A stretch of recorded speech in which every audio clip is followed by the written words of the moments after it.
Well, we are very excited at the GMG Media Ireland stand to welcome Alyssa Carson, none other than a future Mars walker. Thank you, Alyssa. Yeah, for super joining us. excited to be here. Why are you in Ireland? Tell us a bit about that, and then we're going to talk about, obviously, all the excitement about what you're doing and you're in training for. Yeah, well, I'm super excited to be here at DTS and actually be speaking later today, actually.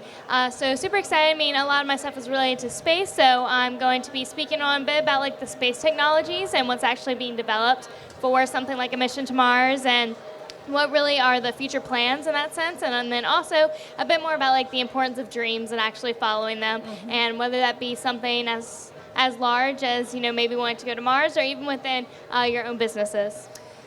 You're probably the youngest speaker that we've had. Would I be correct in saying that? I'm not too sure if I'm the youngest. But you're 18 I'm years of 18, age. so And could be. Still studying and training. Right, yeah. So I'm still currently just in high school and Incredible. finishing my high school classes, and then at the same time doing speaking and also doing trainings to actually help benefit my dream. How very strange in school what they must think. I mean, what do your classmates think of this? Yeah, obviously, like my classmates know that I'm interested in space and this is what I'm doing. But the good part about it is it's also like living almost like a balanced life because a lot of my classmates, they're just like, oh yeah, like whatever. It's just Alyssa, the yeah, it's astronaut. just Alyssa. No big deal. Yeah, exactly. They don't Very really standard. see it as like a big deal or anything. Wow. So it is nice to have that as well. Tell us a little bit about where this journey began. Has this been a dream as a child that you will walk on Mars one day, or is this maybe something that only happened a few years ago? Yeah, so I first got interested when I was like 3 or 4, so pretty young, somewhere around that age. My dad kind of remembers me running up to him and saying, oh, are there people on Mars? Are there people in space? Is space real? I knew absolutely nothing about it. And so our best guess is that it was actually a cartoon that I was watching, because I actually had like the poster for the cartoon, and basically these friends go on imaginary adventures every episode, and they had an episode where they went to Mars. And so really, I don't know where else I would have even heard the word Mars, so that's kind of where we think it all came from. But what does Mars look like in your mind? Do you know what you obviously had this dream and this fantasy, but now you really want to get there? What do you think it's going to be like? Yeah, living on Mars is going to be super different. I mean, there's not going to be much there. Rocks, red rocks, and just kind of dust. No and, parties. Yeah, nothing that exciting, but definitely the interesting part is there's still a lot of science and a lot of research to be done there. So that's kind of the exciting part of it. There may not be there's like mountains and stuff, but nothing like too crazy to see. When you say there's a lot to discover, what is there to discover, and what do you think that you can do?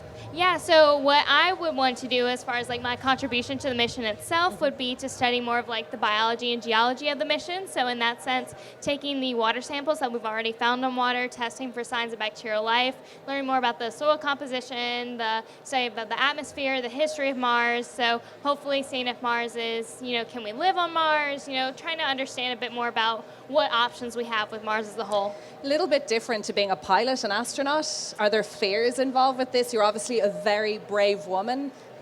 Any kind of fear at all in what will happen on that mission? Yeah, I'm not necessarily too scared. I mean, space is obviously super dangerous. There's a lot of dangers up there, especially on something like a mission to Mars. None of that necessarily scares me too much, and I feel like that's just because I've been learning it for so long. And then also you see there's tens of thousands of people working on this mission to make sure all the astronauts are safe. So I kind of feel in good hands. And then I'm mostly afraid of just insects, so I'm getting away from them anyway.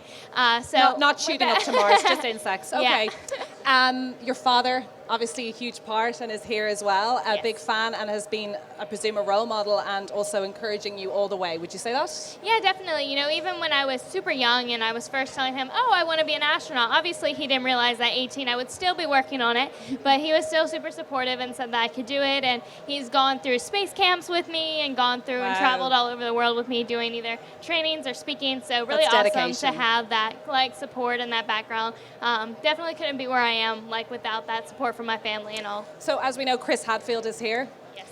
When are we going to hear about your mission to Mars? When do you see yourself? You're 18 now, heading up this journey. Yeah, I don't necessarily think I'm looking to necessarily be applying into astronaut selection program and process until after college. Okay. And so you're going to go to university first? Yes.